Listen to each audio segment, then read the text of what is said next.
am I sitting? Over there. In front of the camera. Over here? Yeah. There's one more chair over there. How's everybody doing? Good. Nice to see you again.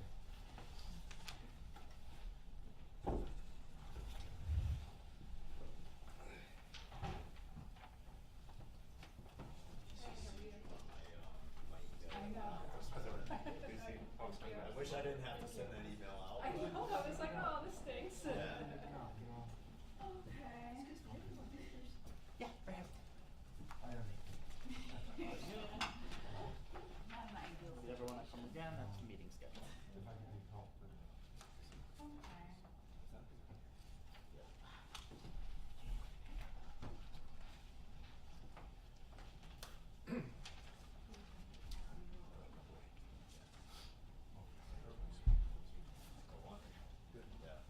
Second one. Yeah, she said this will be the last.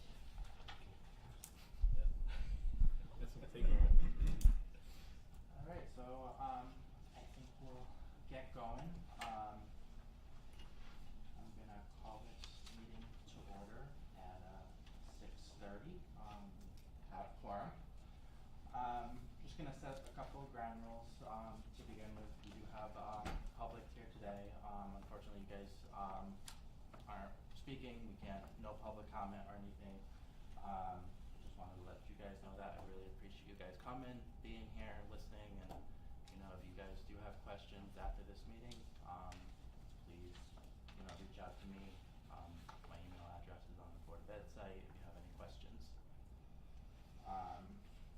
That being said, I'm just gonna entertain a motion to approve the minutes from November 16th. So moved. Second, me? All in favor? Aye. Thank you. The first discussion that we really wanna, well, first I kinda wanna just introduce, we have new members.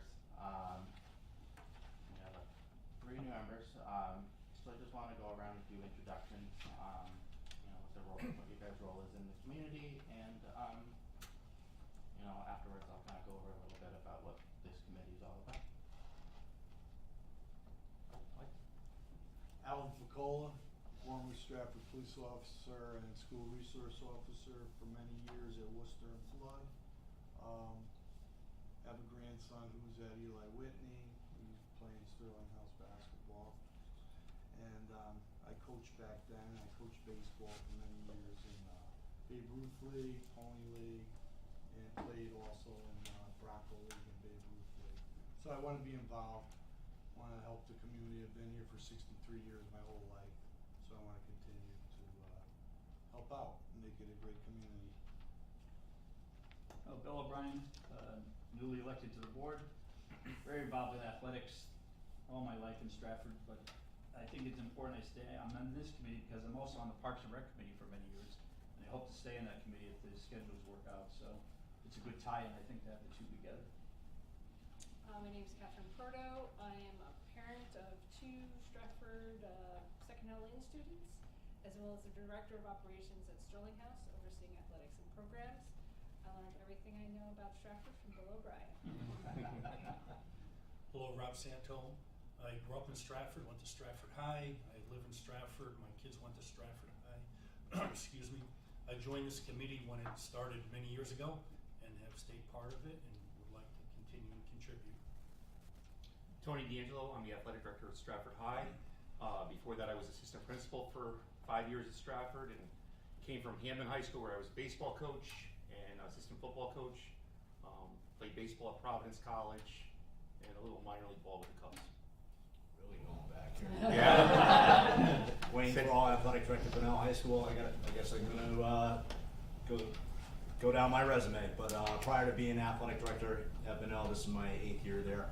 Health and PE and sports medicine teacher in Milford High School. Very familiar with the SWC and the athletic programs that we partner up with, and was a former head basketball coach and girls soccer coach as well. Lisa Carol Fabian. I am a current board member, parent of 2 Bunnell High School athletes, a freshman and a junior, former lifelong Stratford resident, former Vanilla athlete. Just new one from my house. I'm happy to join the athletic group. And I am Sean Fendi, also a board member and lifelong resident as well. Very involved in the past in, Vanilla athletics, community athletics, and as Catherine said, I learned everything from Bill. So thank you everyone for being here, much appreciated. So just to kind of go over a little bit about what this committee is all about. It's we really appreciate that the ADs are always here and being part of this committee. You guys make up pretty much all of it. To really give us all the updates of what's going on, and we really appreciate you listening to our feedback. The committee's really there to really just get the updates from the ADs, anything that we feel that is important that we should bring back to the full board. We've the past couple of years, we've reviewed some new policy and made those recommendations to the board. You guys can kind of take a look at those in the past minutes. And then, it's really just here to address what's going on. So, as you'll see at the bottom, I've kind of did an open discussion if anyone has questions for the ADs. But to start, what I want to be able to talk about today a little bit is if the two ADs can kind of give an update on the busing situation of what's going on. We apologize. Pam Mangini was going to be here today to go over a little bit about what's going on with the busing and the problems that there have been. She wasn't able to come, but she provided us a small update. You guys can kind of get that update and just before I kick it over, Tony's done a lot of heavy lifting in terms of doing the financial research and the potential impact and cost savings here. We both share the same issues in terms of transportation, particularly with our athletic events prior to 4 o'clock. I'm faced with a situation if we have school tomorrow where we've had to put all 3 level programs on a bus at 4 o'clock, and our varsity game isn't going to be able to start until 7:30 at the latest. So by the time those kids get back, we're looking at probably close to 10:15, 10:30 on a Friday night. So it's a microcosm of the issues that we're dealing with, and I think it's ultimately going to get worse and come to a head in the springtime because in the winter we have we're afforded the luxury of being able to turn the gym lights on, keep them on. When it comes to springtime, we're at the mercy of sunlight. Not every athletic facility has lights to be able to extend their hours of usability for our programs who can't depart from the campus until 4 o'clock or later. So, I really hope that collaboratively we as a group are able to come up with some sort of solution or open-minded thinking in terms of how we can tackle this problem that we're faced with in terms of the transportation crisis and shortage of drivers. Yeah, I mean, what we've been told is right now they cannot guarantee a bus until 4 o'clock at the earliest. So what we're dealing with in the winter is, especially with our boys basketball programs, because we have the 3 levels, I've had to cancel 3 freshman games already and try to reschedule them on weekends because that's the only time they can guarantee busing for those games. There's just so many weekends in the winter season. So far I've been able to do that, and as Wayne said, I think we're going to get through the winter, but the springtime is going to be a nightmare because baseball fields don't have lights in most places. Softball fields don't have lights. Tennis courts, and if all these games have to be played on the weekends because they have to be played at night, we're going to have a real problem. With the shortage of drivers, I know that one of the heads of the bus companies, Tony, who runs there, is actually doing the runs for us, but they can't guarantee until the elementary school runs are done that they can get us any transportation. What I did, and I have this in front of you, and I wanted to just this is something that I proposed at the last meeting, which I think would be such a win-win for Wayne, myself, and the district. Some of the schools have purchased 15 person passenger vans. One for each school is what I'm proposing. The average cost of a newer one, and I used two that I found online just today, 2023 brand new one, Savannah, GMC Savannah passenger van or Chevrolet Express passenger van. They both seat 15, roughly cost $42,000. Now I'm sure we can, there's a million prices that are out there. I went through all of the costs of busing trips to all of my smaller teams from last year. These are all last year's actual costs for things like cross country, for cheer team going to a competition, for girls golf, for boys golf, for boys and girls tennis matches, for freshman basketball games that were all separate. They are all from separate dates, so none of them are duplicates or anything. And those costs came up to a total of $22,440.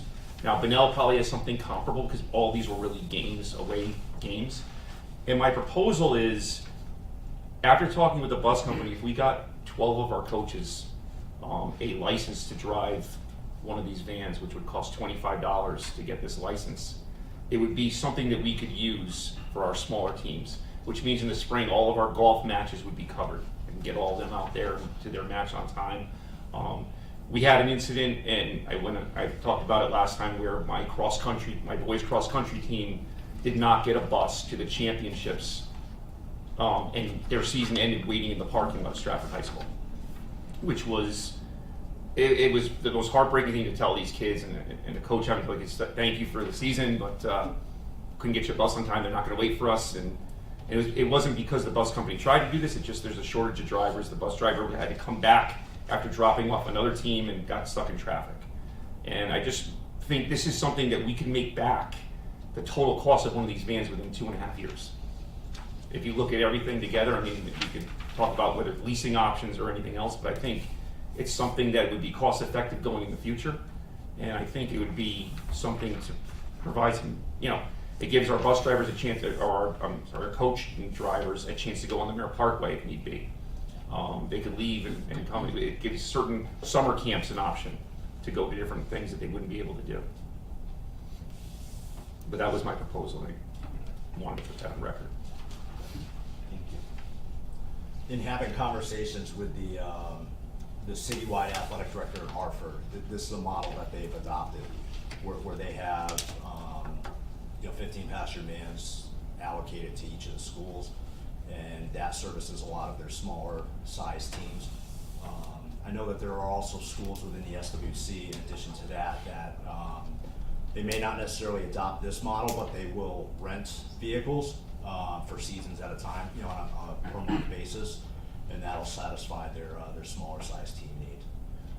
And one question that was asked at the last meeting, the coaches do not need to get a CDL. Okay. This is just a 15 passenger license. It's not something that, similar to a bus driver, which is a lot more expensive. As I remember, I think you have to get fingerprinted, have a physical within a year, and then the cost is low. It's low cost. Now, what about insurance too? That would be another cost we have to figure out. That's the one part that I don't know the answer to as far as insurance for. I like the idea. I said that to Sean recently. I thought this would be a good way to go before I knew you guys had talked about it. I know, I think Pam would be someone to take a look into the insurance. I wish she was able to come today. Be good to have her here to kind of get her feedback. Any thoughts, questions? This makes sense. What would be the next step? I think the next step is I want to schedule some time to talk with Pam, and then I would probably call a special meeting to get make the formal recommendation to get this to the board. I think that would probably be the next step. Does people have questions on that? I just wanted to add that if, let's say hypothetically, we were able to move forward with this, the payments that we would be making on these vehicles would be part of our existing budget that we have in, so it wouldn't go over that because we'd be making monthly payments for this, I would assume. And so if you look at by month, I think you're talking about maybe $1,500 a month is what it would be like in the springtime of these costs that would be not part of they have to be used for a different allocation. And remind me, has anyone seen, like, central office staff, have they seen any of this? Has Pam seen these figures yet at all? No, she has not. I can send all this information to Pam, and I will as soon as tomorrow when I get into work. Okay. And Tony, are you recommending like 2 per Stratford High, 2 per Vanel, or One for each school. I wonder what the rules are concerning sponsoring. Let's say, take the Old Timers wanted to make a $5,000 donation towards the purchase. Could the name Stratford Old Timers go on the van? But remember, the Sterling House van was paid for by, years ago by the Stratford Exchange Club, I think, so that was put on the van. I think sometimes it's difficult with like the schools, correct me if I'm wrong, but like with that, maybe I'm wrong, but I know like when you, like PTAs like buy something for the school, then it's the PTA's responsibility. The school system does not take on like the refurbishing of it or the update of it. So that would just be my only question or concern, I guess. I mean, I There's a love lot the of idea, questions. but would Yeah, that the be sponsorship of it or Right. goes to the wrap of it or whatnot. That's, I guess, a Board of Ed question of what they can accept donation wise. That's a good idea. Does the town have criteria for return on investment? Say it is 3 years or less. I don't know if there's a standard by any chance. Does anyone know? I don't know. No. No. But that sounds very reasonable. And they could probably be shared at times. That was my other thing. If there's times where Wayne and Vanel have multiple events going on, let's say I don't, it's something that it's within the town. I just think that one per school would be ideal. Yeah, I think there's gonna be an increased insurance cost, with considering the liability of insuring coaches to drive student athletes, but we have to weigh the pros versus the cons in terms of, we're staring down an extreme shortage of transportation options for us, as a result of where we're at with Durham. And, as Tony said, this money's already been allocated. It's not necessarily that we're asking for more, to get through this year.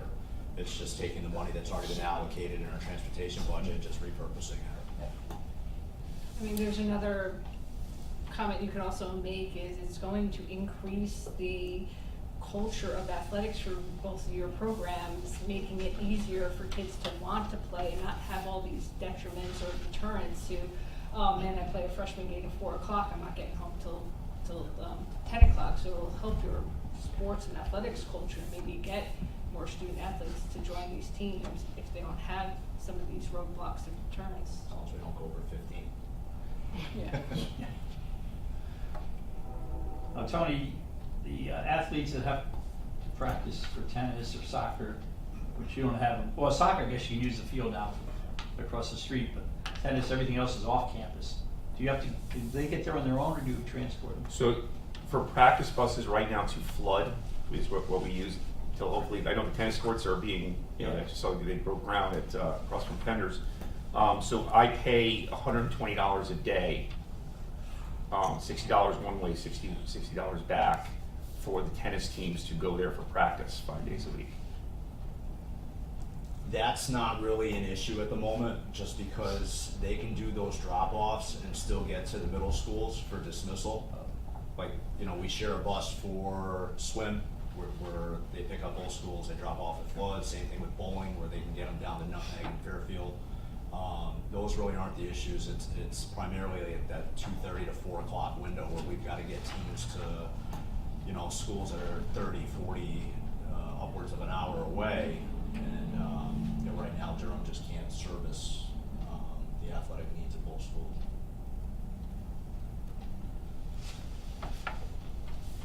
So, This is just, you're talking this is your whole, What I put together from Stratford High School from the year 22-23, these are all the individual busing costs of smaller teams. And none of them are on duplicated dates. This is something that if we had a small bus this past year, right. these costs would not have been incurred. Alright, I see, now it's like for all seasons, that was my question, I guess, that's covering Stratford High. Correct. Small teams for the year, okay. But I'm estimating that Benel has, I didn't include practice buses in here, so I'm estimating that Benel would have a similar. Yeah, I mean, 99% of the sports we share, you know, in terms of they have, Yeah. we have, so our cost would be very, very similar to what Tony had indicated here.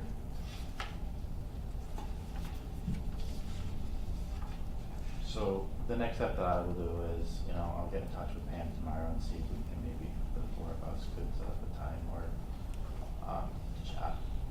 And then we'll try to call a special meeting, to just make the formal recommendation for this. It will probably just be virtual, since it's an action item.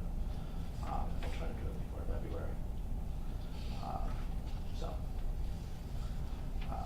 any other comments on that?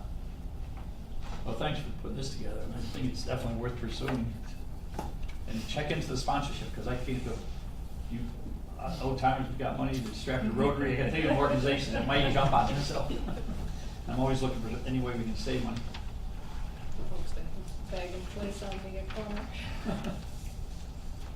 Thank you very much. All right, so, we'll just go on to item C. If you just kind of give your updates on what's going on, Yep. throughout the year. So up in All High School, December, we honored a Unified Sports Athlete and Unified Partner as our Athletes of the Month. First time that we've done that, and moving forward, I think what we're going to do is we're gonna dedicate December to Unified Sports Month, just because, you know, Benel has really, the Unified Sports Program has really developed into something that's positive, it's impactful, and it's something that ultimately we're proud of. So we're really excited about that. To cap that off, we, at the girls' basketball game versus Stratford High, we hosted what we called kind of like a holiday hoops halftime show, where we had Unified Sports play in between the girls' basketball game. Parents were able to come out and see their kids in front of a crowd, both the athletes and the partners. Really something that kind of makes your heart melt. You know, it's really nice to see. So we were very proud of that. A couple things that are happening at Benel. The current Athletes of the Month are Caden Morin. He is a wrestler within our wrestling program, and Divinity Rosa, she is a dancer. So they're being recognized for the tremendous things that they're doing for their respective programs. Both of them are underclassmen, and they show very promising leadership, which is exciting for those two respective programs. Jason Vanderpool in our co-ed indoor track set a new school record, one that I think stood for almost 16 years. So we're very, very proud about that.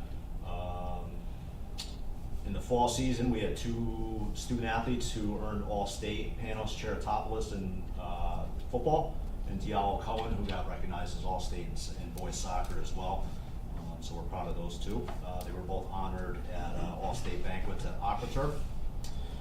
The Unified Sports, I know that we're not gonna meet, I think, until April, but Unified Sports will be hosting their annual SWC Unified Sports basketball tournament in March, where we invite all the SWC schools with Unified Sports programs to come down and be a part of that. Usually we get anywhere from 8 to 10, 10 schools that are represented, and we have both gyms going at the same time. It's really an exciting day of basketball, an opportunity for our athletes to mentor and guide our Unified Sports program. We're really proud of where it's gone, and the steps that we've taken with it.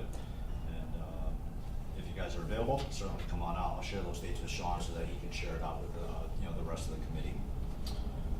This past Saturday, we hosted our first dual meet for wrestling in the 8 years that I've been there. My head coach is a former Benel wrestler himself, and he said that he hasn't seen a dual meet at Benel since I think it was 2014. So we're excited to kind of get that back and going. We had 4 other schools that joined us on Saturday. It was a great event. Boys basketball is off to a great start. They're 6-3 right now, and overall, for the winter sports season, we have 285 athletes that are coming out. So our numbers are great. And then specifically, our wrestling program is thriving right now. We have 54 people that came out for wrestling. So a lot of exciting things happening this winter. And how does that compare, the number 285 to last year? It's definitely up. I think last year we were somewhere in the ballpark of like 250, 265, somewhere in that ballpark. Are there many first-time wrestlers? Yeah, my coach has done a tremendous job in terms of, you know, I don't wanna say the word recruiting, but advertising and marketing the program and trying to get, athletes who may be participating in a fall or spring sport, you know, getting them out on the mat and trying to get them involved and, you know, hopefully become, rather than specialized athletes, you know, cross-train. Now, does Stratford High have a separate unified sports, or you're? We do. Our unified sports team is very small. We used to be part of Bunnell's. One difference in the last 3 years is that our unified sports athletes are higher level right now. Like I have, just to give you an example, of the 8 athletes that I have, 5 of them tried out for the basketball team, and were legitimate, you know, candidates to make the team. So they did separate. I think you have like, what, 50 athletes, or is it? We have, no, not that many. I wanna say there's 12 or 16 athletes, and I think we have something somewhere in the ballpark of like 25 to 30 partners. Oh, you do? Okay. Yeah. We have about 8 athletes, and I want to say 16 total. Another 8 partners, maybe 20 partners. Has Jerry Busey ever been recognized for everything he did for that program? It's a great question. 'Cause he, I think, really got it started Yeah, he and did. spent many years at Yeah. coaching it, man. Yeah. Yeah, something to consider. Sure. You go, sir. Yeah. I guess since we left off in the fall, I just wanted to go over a few things. I think when we left, we had our faculty versus student senior flag football game. Our annual one is called the Todd Stoltz Memorial Scholarship Game, where the faculty play the seniors. Faculty won for the 5th consecutive year, so we're a little proud of that. We have a nice trophy that we parade around the kids sometimes. But we raised over $4,000. And all of that money, we also have a dinner that goes along, so we raised about $4,000, which all goes towards a scholarship towards a senior. The scholarship committee will be the ones to decide who that senior will be. It has a few criteria, but it's been a tremendous event that we do in honor of our former teacher and football coach, Todd Stoltz, who passed away a few years ago. And the kids really get involved in it. It's a really great morale booster for our faculty, and the connections that they've made with the students has been tremendous. I wanted to recognize the Old Timers induction ceremony, Bud Russell Scholarship Award winner Skip Lance, who's been a part of Bunnell and Stratford now. Joe Costello, Mike Pirro, Willie Vasquez. Community Spirit Award going to Patty Splain Gallagher. So there's a lot of great people that were being recognized. I want to just put that out there. As far as winter goes, you know, our numbers are up as well. I think we're about at 240 athletes this winter. Wrestling has been the bright spot for Stratford High School. We are now 3-1 in league play, and my coach is really dedicated, and I can't say enough about what he's done with our program. When I came on board, we had 9 kids on our wrestling program, and now we're in the 40s. We also have, I think we have 6 female wrestlers this year, and one of them is a captain of our team, and she actually this weekend went to an invitational called the Eastern States Invitational in. Right. No, it was in New York, Okay. and she won the women's division. Wow. So Lindsay Rywalt, senior, tremendous athlete, and she's actually brought in so many other girls to come onto the program. It's a very big sport that's growing. You know, we've always had, wrestling has always been known as saying co-ed, but it's always had, you know, 99% of them have been boys. Well, it's changing, and the women's division is growing a lot in the state and in the region, and just to see where it's going, I'm thrilled. Our records for boys and girls basketball are not what I'm hoping, so I won't go into that.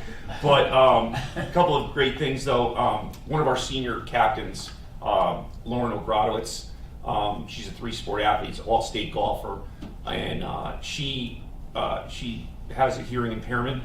And every year we're doing our 3rd annual Hoops for Hearing Day, and all the proceeds from this game, which will take place on Friday, January 26th, will go towards sporting deaf awareness in our community.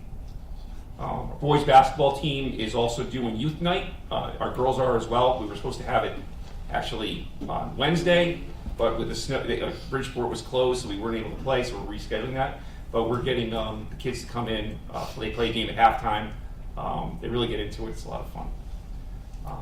Trying to think. We've had a bunch of indoor track athletes qualify for states, and Wayne and I were just talking. Our co-op in boys swim, they won their second meet, which is more than I think I've seen them win in all the years I've been here. So Wins are few and far between, so it's nice that they're getting some success this year. My dance team is competing now in 2 different competitions. They do pom and they do hip hop, and they are competing at the Woodland Dancing in the Woods competition this weekend. Those numbers have grown a lot in our dance team. And one last thing, this is just a thing that I know this goes around. We finally hung, beginning the process of hanging all of our All-State banners in the gymnasium. It took forever with COVID and production lines and delays, but they're going up, and it puts some character back into the gymnasium. So happy to see that. Now, who were they playing on the 26th? You know offhand? I don't. I can get you that You know, information. last year was Notre Dame. I went to the game. It was fun. Oh, really? Yeah. I forget who it is on the 26th, but I can find that information out for you. So it's a week from tomorrow. Is there much recruiting, many college coaches coming around for your seniors? We've had a number of football coaches that have been in, recruiting our football players. I have not heard from my coach who was in the building in terms of anybody that's actually committed and signed. But I know that multiple offers have been received for several of our senior student athletes. I received calls to several of our female athletes for various sports. That's where I've gotten most interest from college coaches for seniors.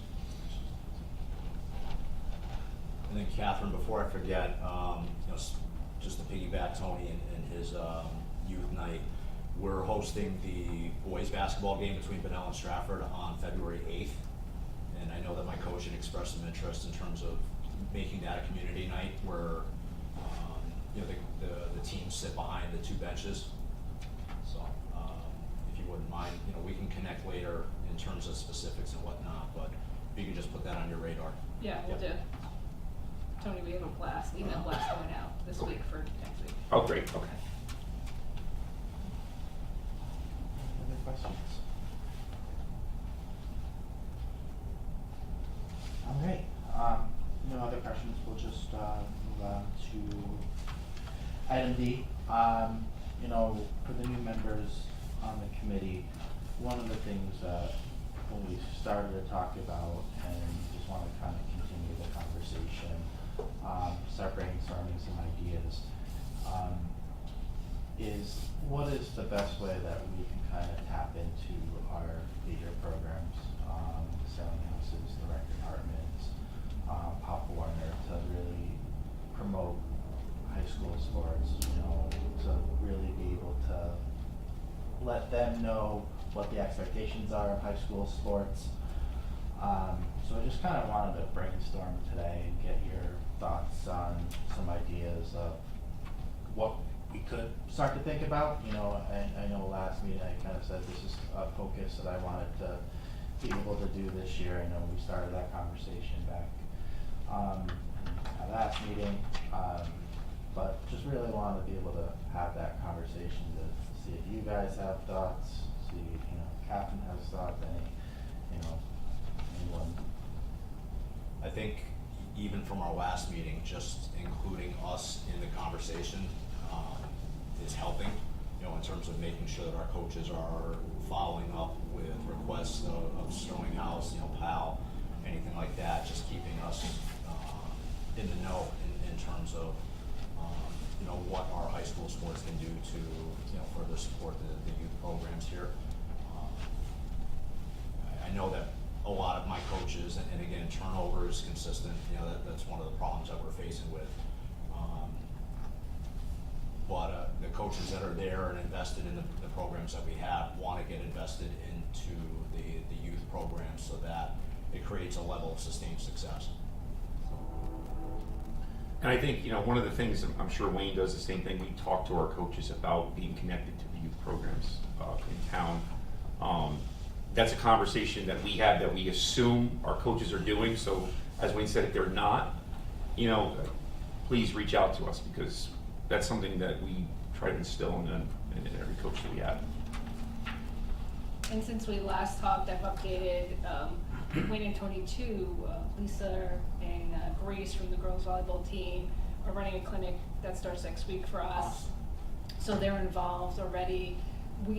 Sterling House gave, sorry, not the boys lacrosse team yet, but the girls lacrosse team captain's practice time, they're in gym, free, minimal costs, $25 for 6 weeks for the kids, and a parent is gonna be there to make sure the building, is still standing, and the captains are gonna run team practices. So we're here to help as well with what we can when we can. I know that Ryan Jockers in the past has reached out a couple of times, like, can we get into Aaron It's rained 3 days in a row, we can't go outside, so, we've helped where we can as well, so, we won't always take, we'll give when we can too. I think if you can continue to keep us in the know of any clinics that are coming up, where we can kind of, maybe nudge our coaches if they haven't already gotten involved, to make sure that they're involved and show some face so that those younger kids can connect, what's going on with the high school level. I think that would go a long way in terms of, just motivating those kids to come up through the community programs and ultimately have that goal of representing their respective high schools, once they get, Yeah, 9 through 12. it goes a long way when the players are there as well. I was just gonna say that as well. Yeah. Yeah, The that's what kids I'm connect saying. with the players. Yeah, that makes the huge Yeah, difference. the one that I don't really reach out to you guys, though, in the summertime, we run into Cool Kickstart. That's still going? It's still going, and it's totally run by high school soccer players. So from the girls and boys team from both schools, volunteer a week of time, and they totally come up with the lesson plans and teach the kids and teach them some soccer, have a lot of fun. But that's the one that really is, where the kids are like, oh, you coming back next year? And then the soccer players themselves are like, oh man, I'll do this again next year. I'll rearrange my work schedule and whatnot. So that one's been going really well. And we'll see, what's her first name? She did it she led the group as an under. Reagan? Yes, she led the group last year as an underclassman, who's gonna lead again this summer too, so. All of those little connections make a big difference.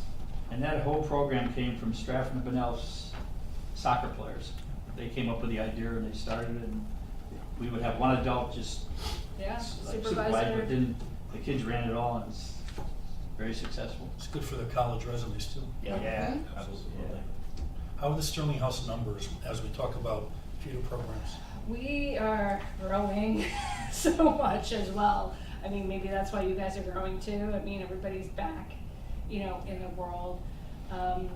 We're serving kids that we haven't served before, both age-wise and, demographically. So basketball right now, we are up 50 kids from last year. We've added division, so we're up another 20 kids in that division that we've just added because there was a need. Soccer, it's like 650 kids a season. It's a lot. And that's still with all these travel teams. I Yeah. thought continue to pull, but So maybe they're not. 620 is rec, so it goes from it goes actually to 3 years old till high school.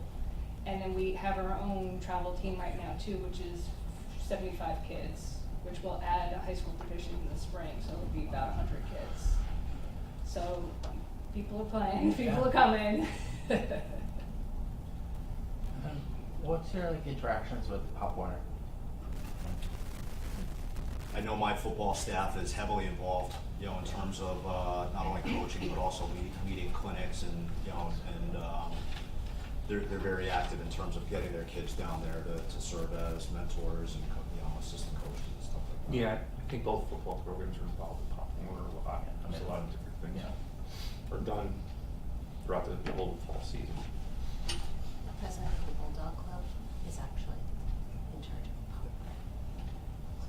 And of course, you're always heard by the kids go to St. Joe's or Prep or Notre Dame. When people ask our obstacle, the biggest obstacle in Stratford is the number of private schools that are taking our kids right where our location is. If you think about it, you have we always start with St. Joe's, but you have Fairfield Prep, you have Laurelton Hall, you have Notre Dame of Fairfield, you have Notre Dame of West Haven. It starts to, and now that it's expanded to other schools that are taking down. Recruitment this year. Literally in the Fairfield really set up for Stratford. Are those academy teams still out there where the kid has to make a choice to play for the academy team or play for the high school? Yeah, you With can soccer, opt both. with soccer, They still, the issue that we're seeing now with, I know, I think it started with girls soccer, AAU, is that it always was an opposite season of the fall season. And now there's something open that the kids are making choices for both boys and girls soccer. And my fear is that as that expands, if basketball does it, if baseball does it, if softball does it, then you're gonna have athletes choosing between high school or their AAU team. I was thinking of the Bunnell player some years ago, gave up his high school team, and Bunnell won the state championship, I think. And he missed out on that because he went with the academy team. Really? It's too bad.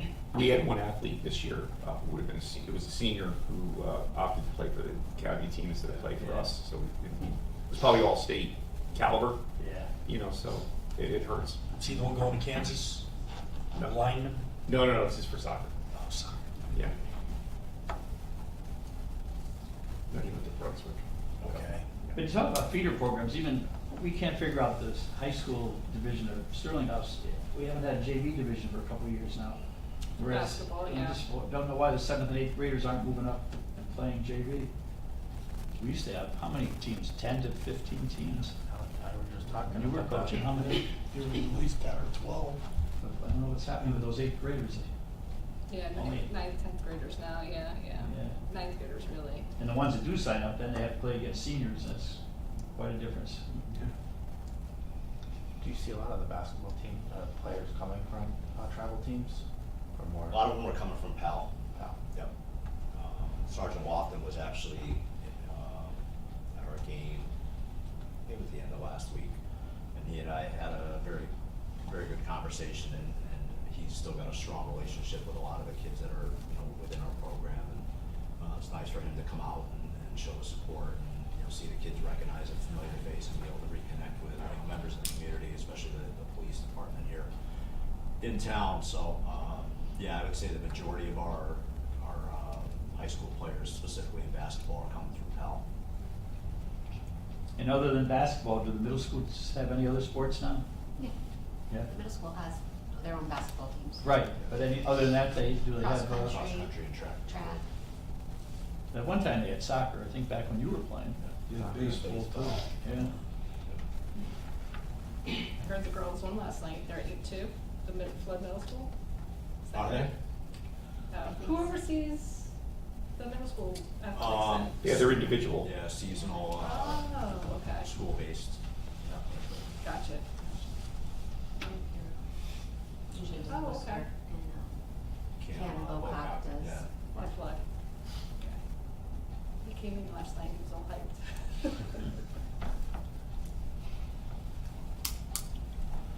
Alright, so it sounds like the dialogue is continuing, so it's great. If you guys ever have any feedback for us, please bring that to, the group.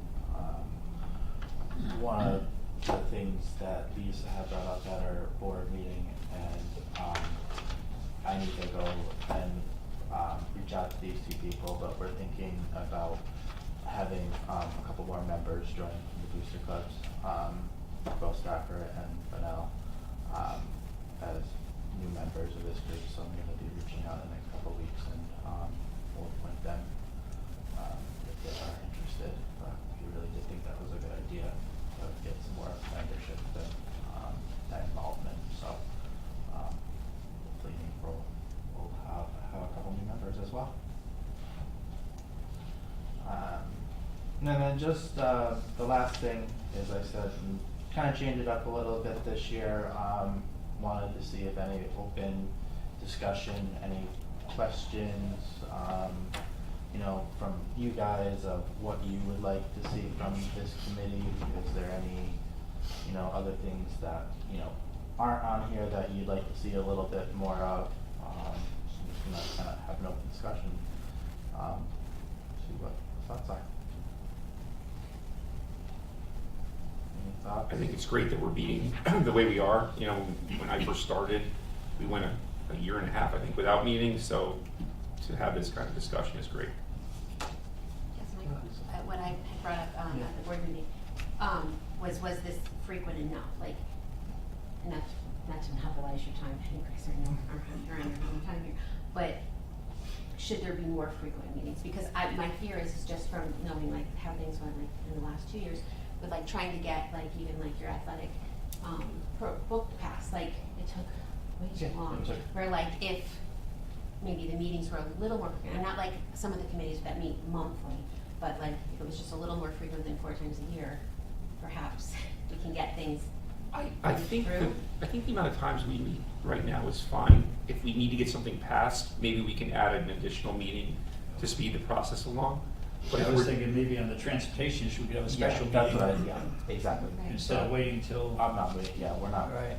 waiting You know, if we till need to April. gather some information and whatnot and then report back, there's no reason why we couldn't have a remote, you know, a special meeting where, you know, we kind of brainstorm and, you know, decipher the information that we have and try to formulate a game plan to move forward on special circumstances like that. Yep. Just thinking out loud, I don't know if it's a good idea, but sometimes I lose track of some of the actions we talk about, and they pop up again every 2 years. Possibly keep an action tracker of things that we think is a good idea, like get the coaches to do certain things, and then kind of, I don't know how much success we've really had as a committee. Yeah. We talk a lot, and I don't know if I've been doing this 10 or more years. It was with Bob Baird and Dave. But it seems like we're talking about the same stuff. Right. And it's a little frustrating, like, Some if we things- look at it every freaking meeting, maybe we'll have a little more passion to get it done, perhaps, or reach out for others. Yeah. And I think bringing some other people in will help with that, so, you know. Yeah. But no, a really good recommendation. I feel as though we've been able to accomplish more within the last couple of years. You know, the chemical health policy, that revision was, you know, an action item. I think coming out of COVID, when vaping really started to rear its ugly head, and then, you know, the most recent has been the alignment of the athletic policy, you know, to service both schools. So, yeah, and it seems as though this transportation situation is gonna be the next one that we really are able to check the box that, you know, we're taking steps towards accomplishing these action items. And maybe just to remind ourselves what we have done. Sure. And Yep. Maybe like a recap. annual. Yep. No, it's a really good point. Absolutely. Any other thoughts? Questions? Is there anything else you guys need from like us as the community to help either your student athletes, your jobs, your programs? Coaches. Yeah. Yeah. Coaches, bands, like.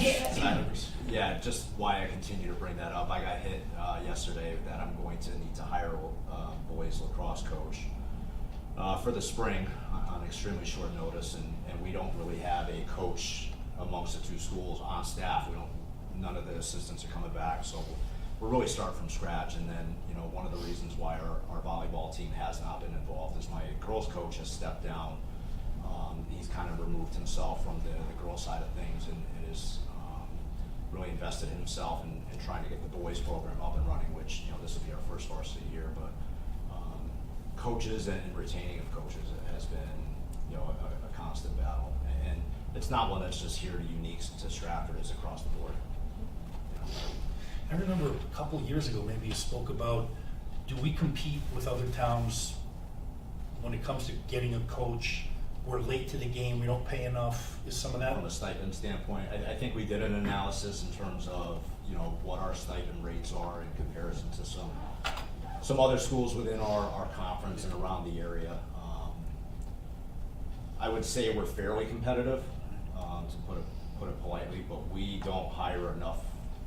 We don't have enough paid stipend positions in some sports in comparison to other schools. No succession plan. Yeah, I mean, you know, we've pushed to add coaches to that paid stipend schedule, but unfortunately, it's just not been able to I mean, we were discussing before about all the middle school sports that used to be at Stratford.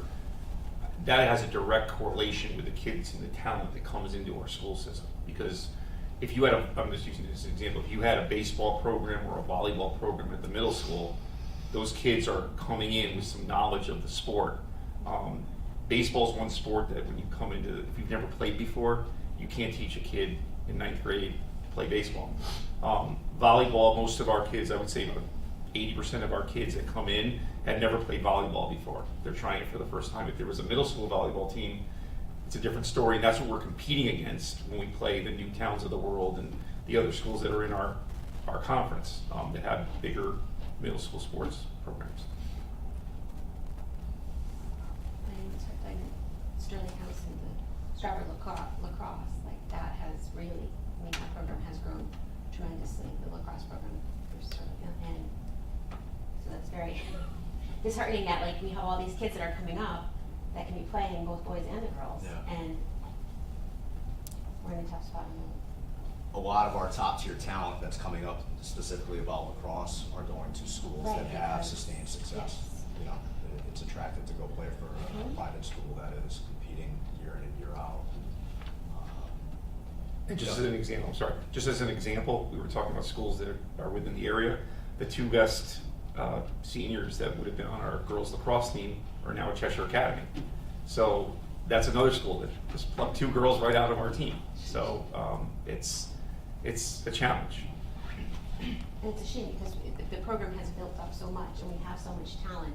I mean, both my girls have played lacrosse since like early elementary, and now it's like my one is like turned off by that at her freshman year, and so she does track. But my youngest wants to be on the lacrosse team, and she's like, well, we'll see what happens. Yeah. Coach-wise. And some of that stipend stuff, is that a Board of Ed, like budgetary decision? Okay.